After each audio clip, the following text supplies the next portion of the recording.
Ya, teman-teman mahasiswa, kita lanjutkan untuk pengaturan atau konfigurasi dari NAS ke Proxmox Virtual Environment. Ya, dalam diagram kita di sini kita membuat sebuah server ya, kita membuat sebuah server di mana server 1 dan server 2 gitu ya. Server 1 dan server 2 nanti akan kita load balancing. Nah, data yang ada di dalam server 1 dan server 2 storage-nya kita simpan di NAS, oke ya. Server 1 mempunyai IP 4, server 2 mempunyai IP 5, server NAS mempunyai IP 12, oke ya. Saya asumsikan teman-teman nanti sudah menyelesaikan instalasi NAS, oke ya, menyelesaikan instalasi NAS gitu ya. Dan IP-nya sudah disesuaikan ke 169.12 atau misalkan teman-teman tidak menyesuaikan ke IP tersebut, maka teman-teman nanti silahkan tinggal ketika memanggilnya dari Proxmox disesuaikan saja. Oke. Ya, dalam hal ini kita akan mencoba untuk mengkonfigurasi TrueNAS-nya. Oke. Silakan setelah teman-teman selesai menginstal TrueNAS, nanti TrueNAS-nya di-off-kan dulu. Ya, TrueNAS-nya di-off-kan dulu. Nanti display kita berarti di server kita punya dua buah virtual environment, VVA 1, VVA 2. Kita kemarin punya backup server ya, punya backup server, NAS, dan yang tidak lupa mikrotiknya ini buat koneksi ke internetnya. Baik. NAS ini kayak setelah dimatikan, kita lihat konfigurasinya. Jangan lupa di pengaturan networknya, silakan teman-teman bisa diklik NAS, setting, di network. Di sini kayak di sini teman-teman harus menggunakan host only virtual adapter. Oke, host only virtual adapter ya. Untuk tipe adapternya Anda bisa menggunakan Intel Pro atau kayak seperti punya saya pakai para virtualize gitu. Oke, hari ini saya pakai para virtualize ya. Oke. Kita akan menambahkan dua buah storage. Kita akan menambahkan dua buah hard disk gitu ya. Kemarin saya sudah punya 1 dan 2, hari ini saya akan menambahkan 3 dan 4. Kenapa saya menambahkan dua buah hard disk? Dua buah hard disk itu nanti akan kita lakukan mirroring. Oke ya. Kita akan tambahkan dua buah hard disk, saya tambahkan di sini. Klik di sini hard disk. Saya klik di sini ya, saya lupa di sini pojok kanan bawah. Oke, attachment gitu ya, attachment hard disk. Teman-teman silakan meng-create hard disk di sini nanti di tempat saya. Oke ya. Saya sesuaikan hard disknya adalah 50 GB. Tipenya default aja, finish. Oke, saya tambahkan create satu lagi.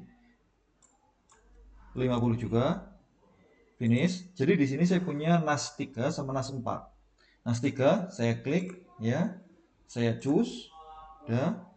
Saya tambahkan satu lagi plus choose hard disk. Yang NAS 4 saya choose. Oke ya. Berarti saya punya NAS 3 dan 4 yang barusan saya tambahkan. Oke. Oke, sudah. Setelah itu Anda silakan start. Klik start. Nah. Oke, server kita sudah nyala ya. Ya, server kita sudah nyala. Kalau tanda sudah nyala, dia menunjukkan IP-nya, Mas. Nah, ini IP-nya. Kita bisa mengakses NAS kita melalui IP 192.168.169.12 atau HTTPS. Oke, kita akan mengaksesnya dari sini. 192.168.69.12. Oke ya. Passwordnya defaultnya adalah TrueNAS admin, passwordnya ya. Seperti dalam settingan awal ya, settingan awal Anda memasukkan passwordnya apa. Oke, sudah, kita masuk di sini, sudah ya. Silakan teman-teman masuk ke storage. Oke, berarti di nanti tadi kita sudah menambahkan dua buah disk yang belum dipakai, gitu ya. Nanti itu akan muncul di sini, unassign disk. Oke, kita akan menambahkan poolnya. Kita bisa membuat create pool. Oke, kita create pool. Saya kasih nama storage 1. Sorry, saya kasih nama storage 2. Oke, data ini tidak usah dienkripsi gitu ya. Nanti kalau teman-teman membuat disk ini secara production ya gitu, bukan development ya gitu ya, silakan dienkripsi supaya datanya lebih secure. Next, storage 2. Oke, di sini saya akan lihat layoutnya, saya pilih RAID mirror RAID 1. Kalau di manual pilih berarti ini sudah 2 muncul. Oke ya, kita otomatiskan saja di 2 ini dan ini dan dipilih. Oke ya, widthnya 2 udah 2 berarti oke sudah. Save. Oke, kita tinggal create pool. Confirm. Sudah.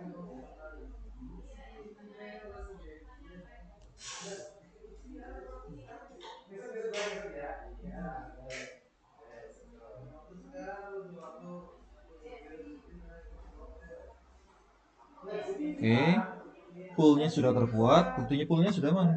Dilihat di mana? Dilihat di dataset. Oke ya, kita sudah punya storage 2 ini. Oke, di storage 2 ini sudah ada, kita tinggal buat datasetnya. Satu storage ini bisa di-share atau kita bisa membuat beberapa dataset untuk tiap-tiap server tersebut atau untuk berbeda keperluan. Di storage 2 saya akan membuat sebuah dataset yang namanya data, berarti data berapa? Oke, saya akan buat dataset. Saya nama data storage 2, dataset 2 ya gitu misalkan. Oke ya, saya buat dataset 2. Oke, saya save. Nah, di atas data 2 nggak apa-apa. Saya buat di storage 2 ada sebuah dataset 2. Sudah, selanjutnya dataset ini akan kita share ke server kita. Kita masuk ke share, sudah ya, kita masuk ke share bawahnya. Kita masuk ke NFS di sini. Kita akan menggunakan NFS. Klik add ya. Plus expand ya, expand storage 2, kita pilih dataset 2. Nah, dataset 2. Oke, selanjutnya saya klik advanced option, mapel usernya kita pilih root. Oke, mapel user kita pilih root. Kenapa? Karena akan kita petakan berdasarkan IP servernya. Selanjutnya Anda ke bawah, tinggal ke host yang ini. Klik network 192.168.169.10. Oke ya, satu lagi 192.168.169.1. Karena server kita ada dua, yaitu 69.1 dan 69.10. Save. Oke, sudah kita sudah punya dataset yang kita share. Setelah itu kita tinggal ke Proxmox. Oke ya, kita running Proxmox 1 dan Proxmox 2. Oke, ini kita running. Oke, silakan ada start dua-duanya, klik di sini, start. Yang kedua juga start. Sudah nyala, kita akses dari browsernya. Untuk Proxmox-nya, dia punya IP 192.168.2.8006 port defaultnya. Oke, advance. Karena kita belum menambahkan SSL, maka dia not private. Nggak apa-apa. Root, passwordnya. Oke. Oke ya. Kita kemarin sudah membuat cluster. Nah ya, sudah membuat cluster. Berarti ketika kita punya dua cluster, kita panggil satu server saja, maka di sana akan muncul dua buah server. Server yang ini, yang PVA itu titik 1, yang bawah ini titik 10. Oke ya. Kita akan menambahkan sebuah storage. Kita masuk ke data center di sini. Anda masuk ke storage, sudah. Klik add NFS. Sudah. ID-nya data set 2, ini samakan aja dengan turunan tadi, dataset 2. Servernya 192.168.169.12. Exportnya kita ambilkan datanya, nanti ini akan otomatis memberikan dataset 2. Oke ya, dataset 2 kita pilihnya disk image. Oke ya, nanti karena storage ini untuk menyimpan disk image. Disk image sudah. Oke ya, akan muncul seperti ini, dicek. Dataset 2, 12, dataset 2, disk image. Save atau add. Oke, add.